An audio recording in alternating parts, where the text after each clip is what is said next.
Well, turns out E3 2020's been cancelled. Though I honestly kind of saw this coming a mile away. With the COVID 19 situation going on, it was kind of inevitable. But that doesn't stop me from being disappointed, though. Been watching for like the past 5 years, ever since 2014, and 2019, especially last year, was one of my favorites. What was the reveal of stuff like The Legend of Zelda, Breath of the Wild sequel, Tales of Arise, more details on Final Fantasy VII Remake, and so on and so forth. But I learned through a YouTuber I'm subscribed to that Jeff Keighley, the creator of the Game Awards, was creating a substitute, and I was kind of mixed at first. Then I realized that just about everything you'd see at E3 would basically still be there, so I was actually kind of happy. I realized it wasn't too different from E3, especially since I'm still, you know, watching on a device, a live stream from the comfort of my home while announcements are being made. So that's nice. On May 7th, you had the Xbox Series X showcase, and oh boy, they promised gameplay, I say with massive quotes, and then they showed us gameplay, or at least their version of it, because that wasn't actual gameplay, especially with the reveal of Assassin's Creed Valhalla.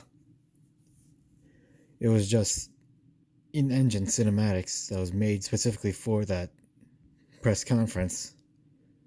So of course people were mad. Like, it's not gameplay if it's not showing you what's actually happening when you're playing the game. We want to see what's happening when you're playing the game, not watching a cutscene. Also, Xbox Series X, what kind of name is that?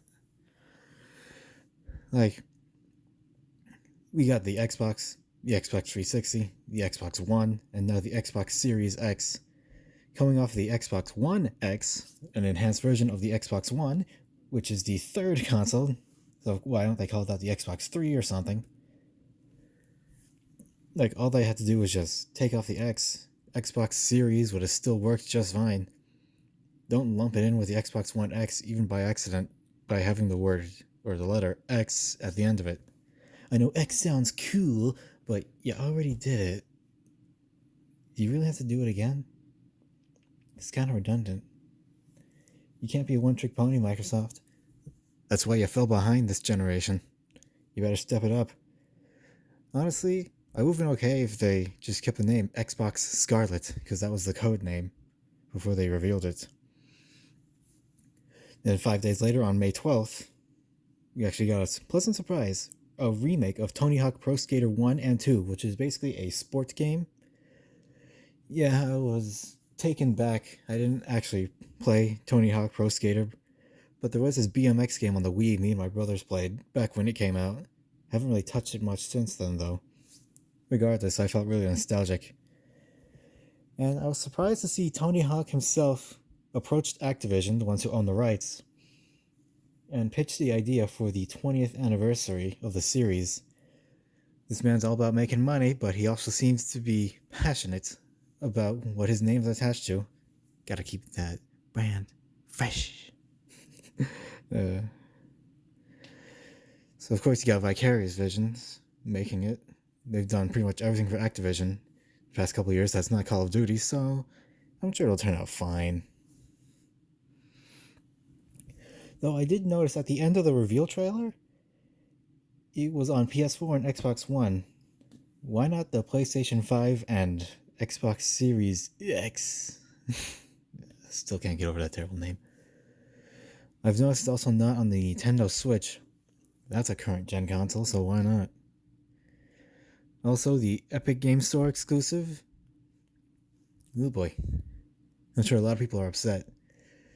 Though at the same time, I guess PC gamers just aren't used to exclusivity since just about everything's been on Steam for the past ever.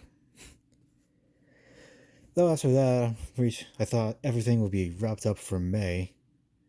But then a sort of precedent was set right after the event on May 12th. Another event was listed the following day for May 13th. it initially wasn't there, but after Tony Hawk Pro Skater 1 and 2 collection was revealed, it showed us another announcement at 11 a.m. Not 11 a.m. Pacific, 11 a.m. Eastern, 8 a.m. Pacific. Turns out it was the reveal for the Unreal Engine 5, and I was quite impressed. The lighting was beautiful, and the texture work was superb. Though I gotta say, is that demo for a full game, or is it just specifically for, the demo? Because it looks like something that would be made into a full game. At first, I thought it was Tomb Raider, or some other sequel to something else that I might have seen before, though I can't seem to put my finger on it. I'm sure I'll find out. So anyway,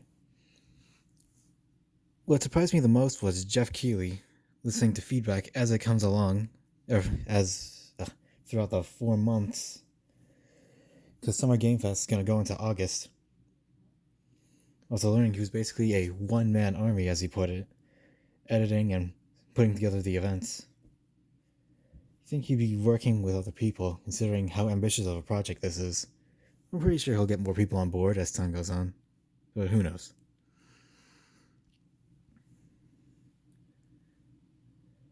So I've seen lots of people call E3 obsolete because of the fact that the internet allows game companies to just reveal everything whenever they want. And now that we basically have an event that's sort of like E3, but also spreads things out so everything has time to breathe and people can show off whatever they want at their own pace instead of having to cram it into one conference. I kind of like that. I hope it sticks around, because it kind of is a natural evolution of what E3 stands for, that being the reveals of what's to come. Not to mention, yeah, people are going to be watching from the comfort of their homes, watching the live streamed events. E3 was nothing more than some outdated tradition if you think about it. Hopefully we'll see more, and hopefully, it'll get better throughout the years.